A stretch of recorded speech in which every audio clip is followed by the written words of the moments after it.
Годинава рудникот Саса ја продолжи традицијата на новогодишно дарување, со што вработените и сите членови на локалната заедница имаат можност да ги прослават престојните празници во добро расположение. Со подароците што ги обезбедивме, сакаме нашите вработени и сите членови на локалната заедница, особено децата и оние на кои им е неопходно посебно внимание и грижа, да ја почувствуваат радоста и топлината на празничните денови.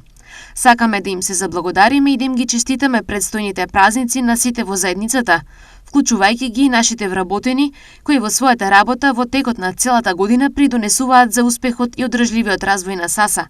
а преку тоа и за целокупниот развој на локалната заедница и земјата во целина. Изјави директорот на фондацијата Саса Ивица Талевски. Во пресрет на овие празници, Фондацијата Саса обезбеди и пакети со основни прехрамбени и друг вид производи за 150 лица и семејства во социјален ризик од локалната заедница. На новогодишната ноќ, представници на менаџерскиот тим на Саса ќе ги посетат членовите на дежурните тимови на брзата помош, противпожарната единица и локалната полициска станица, како и вработените во рудникот кои ќе бидат на своите работни места и на сите нив ќе им ја честитаат новата година и ќе им предадат пригодни подароци.